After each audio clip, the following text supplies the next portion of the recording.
Hi guys, it's me, Joseph Lunison again, and for this video that's dedicated to the month of love, February 2004, 2024, I would like to give the men attendance time with the romance. I just saw a very long movie of Brokeback Mountain. It's a movie that like about two and a quarter hours long, and let me tell you, it's kind of boring a little bit more or less in this movie, but it's a very good movie nonetheless. It's about romance between two men in the 60s who have to try to cover themselves up as being, trying normal lives, because society doesn't allow for people of that, persuasion that way. And this movie is great for that. Also, just like how things change that now, how being gay, transsexual, bisexual, etc., had become more acceptable in society. And it shows how the emotion between two people in love doesn't matter. It doesn't matter how your gender or your identity. You can always have romance and stuff, regardless of whether you're gay or straight or whatever else. I like the emotion that they portrayed in the movie too, and I like the way they have a romantic relationship without actually showing anything physical or nudity, except for this one part where I say to myself, what in God's name do they have to show Jake Gyllenhaal's ass? That's the only real nudity part in the movie, Jake Gyllenhaal's ass. And why did they gotta show that? Well, just why? Why did they gotta show that? And they got away with it without showing that. He's legend, but why not his ass? And would it be more acceptable if they show a woman, making love to somebody, rather than two men? I mean, they got away with showing nudity in fried green tomatoes, so why not this one? But whatever. This movie also has a weird thing going on too, in that there's always like a background connotation to cowboys that they're so macho and all this stuff, but they can also be seen as gay. Like that's like a gay theme along with bikers. And it's funny that they have that in this, and the two men involved happen to be cowboys. This has Randy Quaid in it. It has Heath Ledger in it. It has Mr. Williams, Jake Gyllenhaal, and Mr. Williams, and it has Way. They have what's the name? Jennifer Michael Shannon. They had him in it too. Everybody turned in a very good performance. Not to over top, not to anything. And it shows that Heath Ledger, God rest his soul, because he was excellent in this movie. In everything that he did. He played Enos, and he survives to the end. And unfortunately, that Dale played this character called Jack, and Jack plays the character in there as well, he's more of like a more of a more playful person when it comes to being gay. It's funny because he's like a teaser, the fun guy, more or less. And it's really funny that well, actually it's not very funny. It's really tragic about what happened to him at the end. But I'll just say it right now. When he is rejected by Enos, I guess he goes on like not a hunt, but he goes on like a search for love and for men across the area, and he ends up trying to find love in like bars and stuff, and then he barks up the wrong tree, and the man who he is quoting take offense to what he's doing, so he ends up getting beaten up, murdered, with his genitalia mutilated, just like Enos is the one of the boy, not to have that happen to him.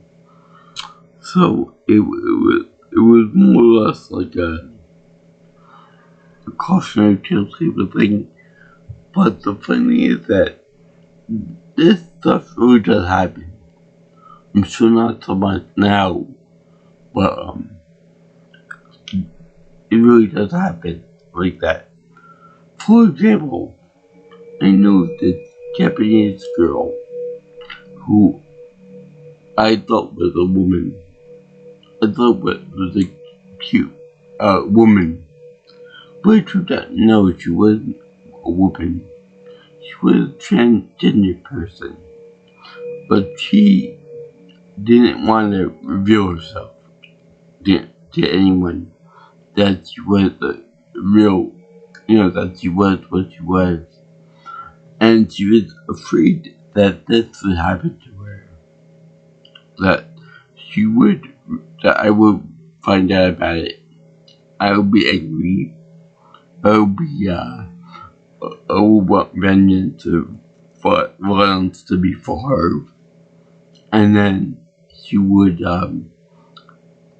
die in a very horrific way. So she avoided me like a plague. I was thinking to myself, what the hell did I do to this poor girl to make her want to avoid me like I'm a leper or something? But then I saw this movie again, and I said, so that's why Keiko decided not to be interested in me. I mean, I had no idea at the time that she was a transgender. I had no idea that she had these feelings about herself. I thought that she was just a regular, natural, beautiful Japanese person. I couldn't tell that she was meant she was born a boy and all that.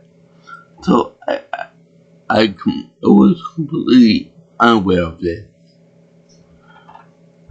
And it was up until recently that I found out through intuition that she was a transgender person. So, but I felt a little horrible. But now I understand why she felt that way. We even told her, that I even went to the LGBTQ plus group on campus by mistake, looking for somebody else at the time, and I happened to see her there.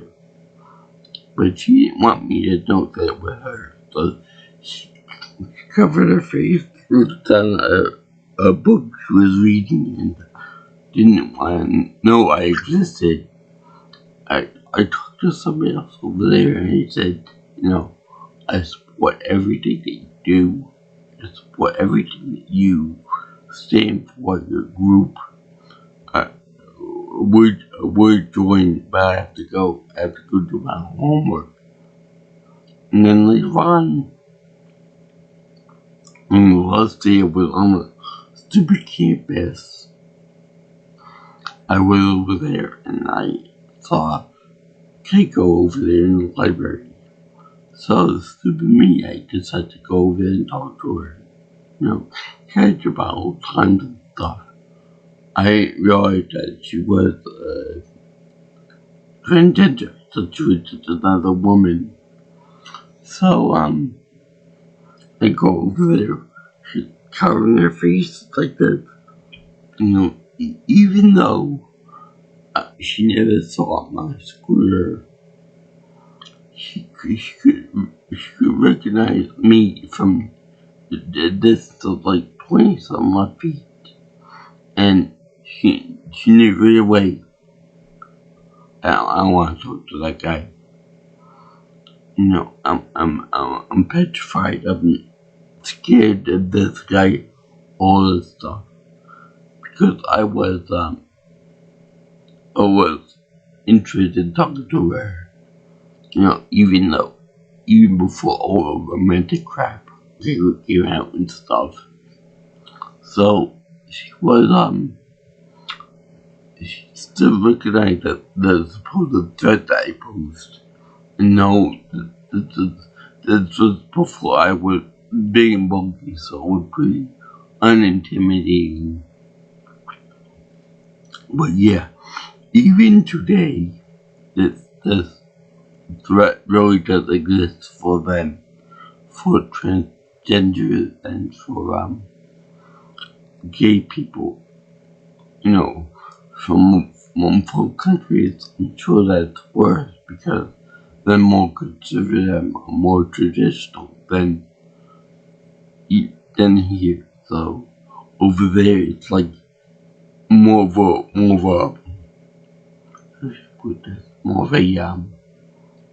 a danger zone for them. So poor Keiko was probably fearful, and her parents and her friends were you better stay away from anybody that is not one of us, who is not in the LGBTQ plus community, or you will die, or you will suffer, or you will be strung up and painfully executed. All this other stuff. So this movie does take on a different meaning for me now. And then with her feeling what she had to go through and stuff, I'm sure back in her place, Japan, she probably had to deal with this whole time of fear and the threat of other people fighting out about her little secret. Now, the reason why I say her still is because I respect her. Whether she's a boy, girl, whatever, I still respect her because I know her as a her. I know her as a woman. And on a side note, I would think that any transgender person would think of it as a compliment that I, as a straight man, would think that you're a woman through and through, but by just looks alone. But even before I saw all that romantic stuff about, you put my around and all this stuff, she still wouldn't say a word to me. She still wouldn't say anything about, about culture, about her history, about the history of Japan, the writing, the food, this, that, whatever, what have you. So she was still a little bit of I'll say a bitch right now. But because even though I wasn't romantically minded yet, she still wouldn't talk to me for whatever reason. Maybe it was a cultural superiority complex, whatever. But yeah. Anyway, I have to say that right now. I do not hold any negative sentiment toward gay people, lesbians, or anybody else on this spectrum of LGBTQ plus people. I want to be friends with everybody. I want to be friends with anybody that wants to be friends with me. I want to be friends regardless of whether they are, whatever race they are, whatever gender they are. That's all I gotta say about that. Well, let me get on with the movie here. So, these two people, Ines and Jack, which, great job of playing, we're having a character played by a guy named Jake, play a guy named Jack, play a role named Jack. Very good job that no one ever took different. Anyway, they do a calendar together in which they have to drive a sheep or something like that across Wyoming. Now, I will admit, this scenery absolutely gorgeous. I love this mountainous and this field and this plain area too. Very nice. We never see anything about Wyoming. We always assume that one big flat, empty spot with nothing up in it. But there are mountains, there are valleys, there are rivers, and all of that other stuff too. Anyway, these two go into the environment, and they do like I want to sleep separately, and you don't actually start with a relationship, but then they get the Ines over there. He lets the character sleep outside in tent, outside the tent, with no actual weather problems whatsoever. So he ends up getting cold. Well, one goes outside and sleeps on the cold under a blanket. So the other one in the tent says, "Do you want to sleep in here with me?" So he does that, and then in like a groggy stupor, he says, let me, let's bend or at first, and let's just have at it. So they do. That might be where the controversy comes from. You never actually see anything happening. They're all clothed, they're all covered up. Nothing to see here. Anyway, you see, this guy, they have a relationship, but they know they have to keep it a secret because that it's forbidden in the 60s for gay cat boys to exist. You know, they have to be married with children or life. So it's like a mum's word. So then,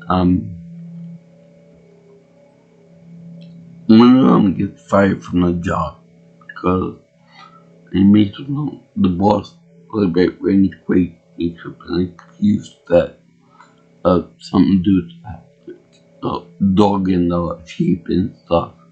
But he knows what happened. He knows that the guy is playing with the other guy, you know, sexual wise.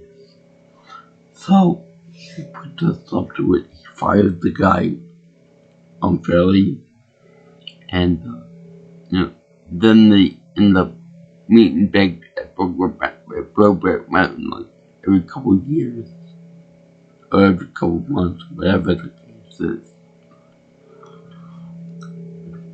So then they get married with he is taking more of a fondness for religion with his wife Michelle Williams. They get married, you know, as being part of good Christianity and all that.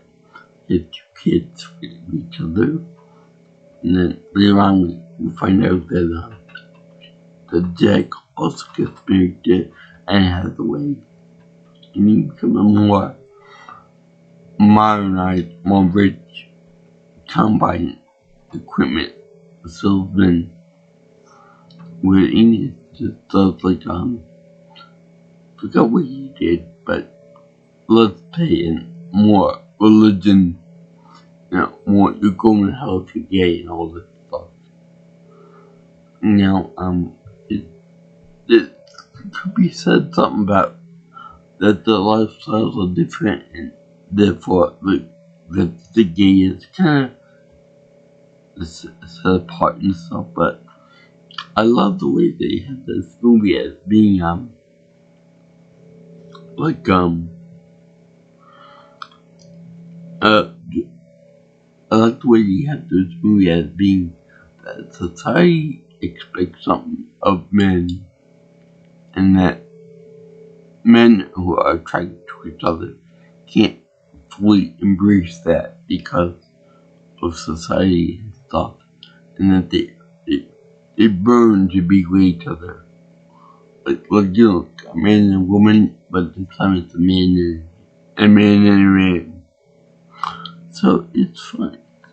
It's kind of nice the way they have that set up, so that it's not just that I desire to be with a woman, but it's more of it doesn't simply go with I want to be with a man, or whatever the case is, or a woman wants to be with a woman. You know, there's always that burning desire to be with someone that you care about and you love, regardless of their own gender and stuff. Now, that being said, my father a few years ago gave me the best thing ever that man could give his son. I asked him once, I said, Dad, I'm not gay, but if I were gay, would you accept me for who I am or who I would be? He goes, yeah, Jim, my son, I would accept you for who and what you are, no matter what your identity is. So that made me really happy. I don't think that in this movie they were to get acceptance like that. It's given from the family and friends, especially the religious one. But one thing I do notice about this movie is, even though it might not be based on on a true story, it could very well happen to a real person. I don't think it is though, but it could very well be based on a true story. I'm sure that many of these things do happen today, especially in more conservative parts of the world and countries and stuff. It'll get better though. Now also, with the fact that Enos is gay, but society told him not to be gay because it's unacceptable and whatnot, I find that this is very similar to the episode where a Futurama where Fry and the others go back in time like 1942, I believe, and then they meet Enos, which is Fry's grandfather, but he's like Stuart. He's very well hinted that he's closeted homosexual, but the society told him otherwise. That he should be straight and that he should love the kids and stuff. So I like to think that Ang Lee, when he wrote this, when he directed this, got inspiration from that episode of Futurama, particularly the part with Enos and the whole gay society thing too. So anyway, they have these guys that have wives that occasionally meet to the Brokeback Mountain for with all the people that can, tell them, no, you're no good and all this. You're nothing but gay whore and all this stuff. So eventually they start getting into it, being the guys always standing with their friends, with the guy friend and making a big thing about it all weekend that they want to stay with them more than their own family, more than their straight family. Which, by the way, I got something funny to add to that too. My mother, God rest her soul, I asked her once if my dad would cheat on her with another woman, would it be worse or better than if he would cheat on her with another man? She said, "No, Joe, I never thought of it that way. But I suppose that it'd be worse if she was cheating on me with another man, because that would raise so many more questions about his identity. Luckily, he never cheated on her. Otherwise, I would kill myself, because she did not deserve that if that did happen, which it didn't happen. But anyway, these two desire being with each other. So they set about a certain time of the year to meet together. And Jack gets pissed off with Enos because he wants to spend more time with him, which is a good thing. Love is to be together. So said, "Oh no, we shouldn't do this. We gotta keep our cover, otherwise it gets blown.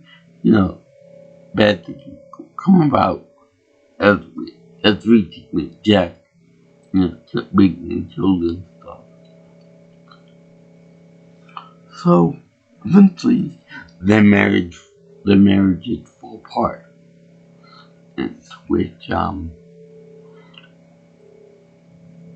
to which Enos' wife ends up leaving him and taking the kids with him, and he gets one day custody or something. Like Miss Sapphire. But not in humor. And, he ends up going with another woman named, I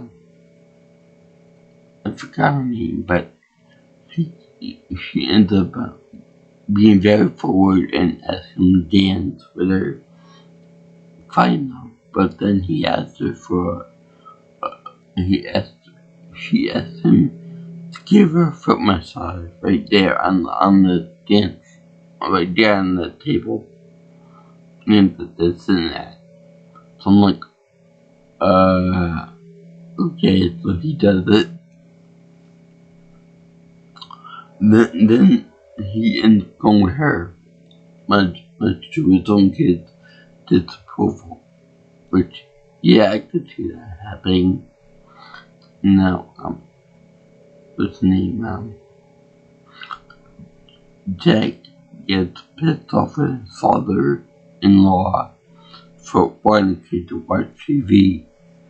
And then it's more or less like a frustration that he's not being able to see his lover.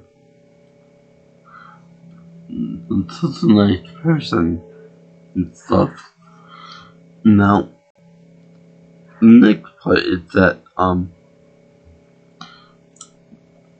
we find out that in the court's time after see each other for times, then that's when Jack gets killed, and his wife gets a call from Ines about it, and I haven't heard from him. Is he right? And then she says, "Oh, he was killed by an exploding tire, from an exploding tire, and an entire iron went into his head, and therefore he was killed, and they wanted to cremate him."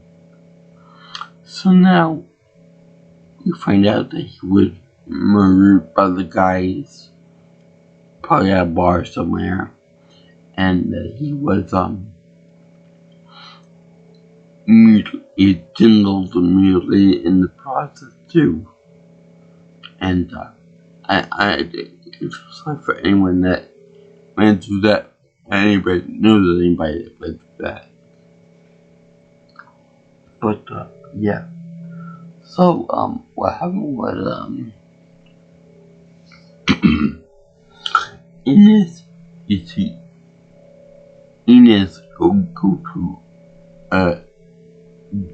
Jack's home, his childhood home in Texas, I believe. But with Wyoming and Texas were great. So then they show them to, and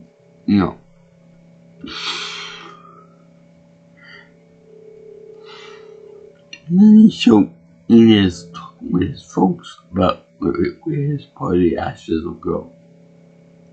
Because they want to bury it right there in the plot. The house Ines wanted to bring home the Brokeback Mountain, which I could see why the parents would want to keep the ashes for themselves. So anyway, they show that Ian just up to his room as a kid, and you see how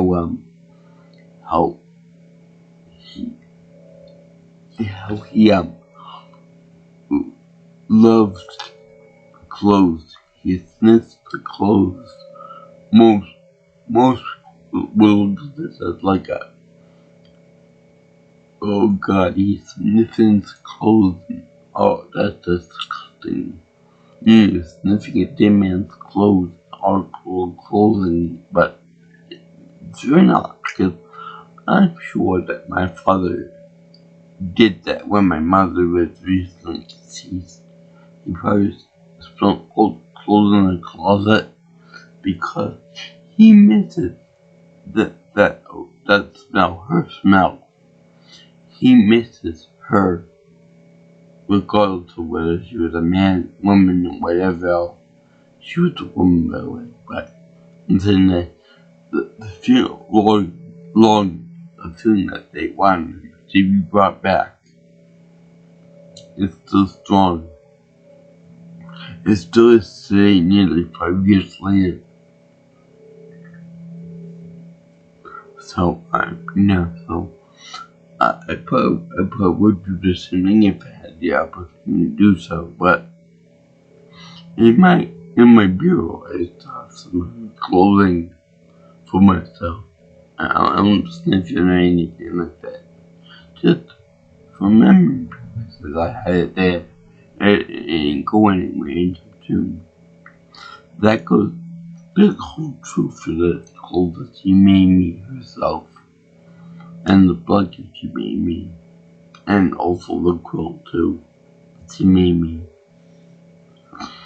But yeah, the feeling of the feeling of happiness when you're with a person is truly awesome in this movie, regardless of whether they be men, women, or anything else in between. My rule is that if two people love each other, they should be happy together.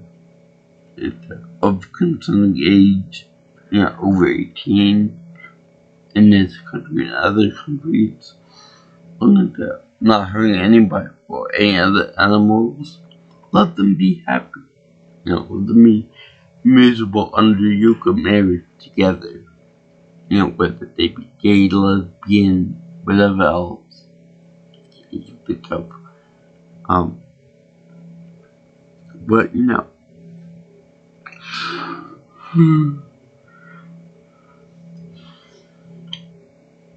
I just feel really bad for anyone that desires to be with somebody that can't do that because of society, or because society says these people are gonna do harmful things to you if you become friends with them. Not knowing that there are acceptable friends that are binary, straight and whatnot. So anyway, this movie is really, really impactful, and it's a tragedy that Jake Gyllenhaal is still alive, whereas in the movie he died. But it's tragic that in the movie, he survives, but Heath Ledger is dead. So that's a little bit of a problem there with this movie. It makes it sad for the person who died, especially because they've been a very, very good actor. All the other people do wonderful job too. And for example, when Michelle Williams is about to say, that you're gay boy or you're a fag or something like that to the guy in it, he's about to belt her right in the face, and he says, get out of my house. So he does. The thing is take goodbye to his kids, which brings me to another point, a minor point. He called one of his children, his daughter, M. Jr., meaning the woman's name is Emily or something like that. So I thought that the term junior only applies to men, boys. So that's a good point there too.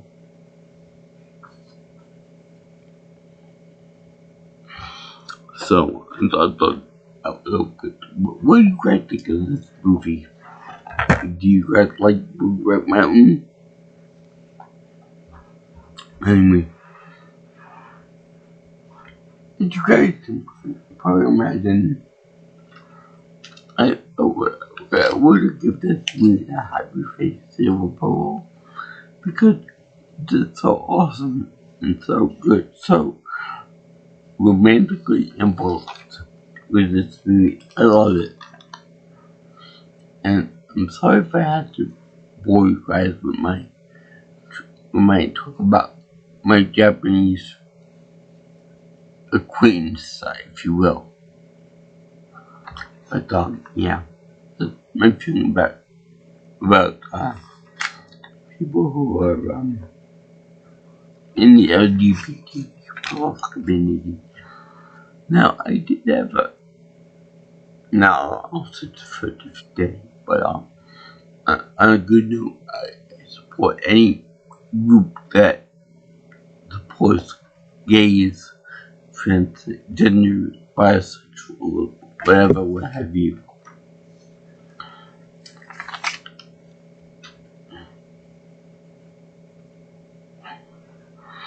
So, if you like what you see here and you want to see more of my videos and such, always subscribe to my channel, or you can like, comment, share, and subscribe to my channel. And thank you for watching my video on Brokeback Mountain. It was a very good movie. I'll give it that. On the same level as, say, fried green tomatoes, or like an artistic piece like Forrest Gump, or something else along those lines. Let me know how you guys think of it in the comment section below. And if anyone has any more future suggestions for anything in the future, you can always call me or text me at 631-707-3707. Or if you want, you can you can get me on my Twitter or X, or X if you prefer, at PMelsonPro. Also, if you want, you can get me on my email at jjsviewingchannel@gmail.com. So I salute all you guys and girls out there who are in the LGBT community. Also, all you romantic out there, whether you be men or women or anything in between. And also, peace out, my brothers and sisters. Aloha. I'll see you in the next video.